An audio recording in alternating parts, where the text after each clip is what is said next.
Аускультация сердца начинается с выслушивания верхушки.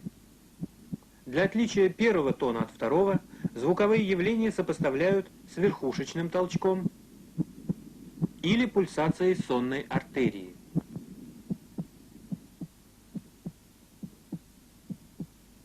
Затем выслушивают аорту, легочную артерию,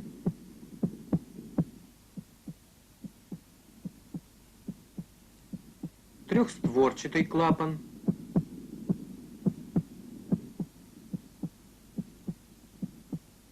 и снова аорту в дополнительной точке Боткина-Эрба. Поражения аортального клапана лучше выявляются при аускультации в вертикальном положении и наклоненном вперед туловище.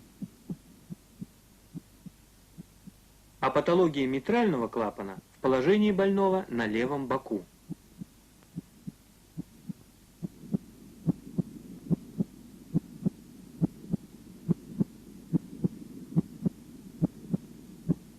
В норме на верхушке первый тон громче второго. Первый систолический тон состоит из нескольких компонентов. Клапанного, мышечного и сосудистого. Он образуется в результате захлопывания атриовентрикулярных клапанов, напряжения мышцы желудочков и вибрации стенок аорты и легочной артерии в начале систолы желудочков. Первый тон, второй. Первый тон, второй. В норме у основания сердца второй тон громче первого. Второй диастолический тон возникает в результате захлопывания и колебаний полулунных клапанов аорты и легочной артерии.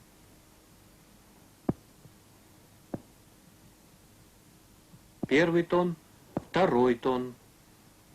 Первый тон, второй тон.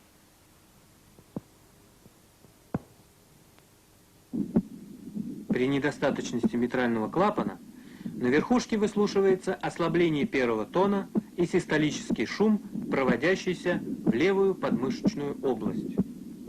Он возникает в результате регургитации крови из левого желудочка в левое предсердие. Первый тон, шум, второй тон. Первый тон, шум, второй тон.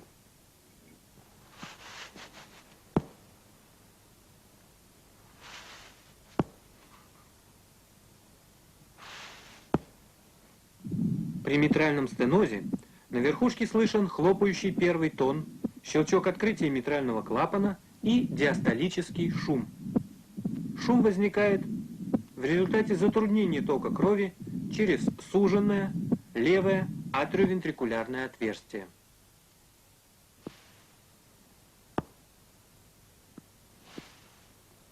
Первый тон, второй тон, щелчок, шум. Первый тон, второй тон, щелчок, шум.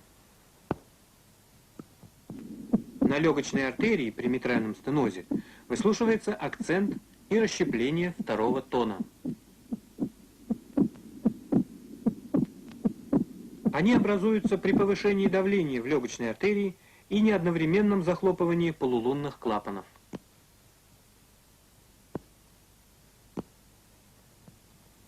Первый тон, второй тон. Первый, второй.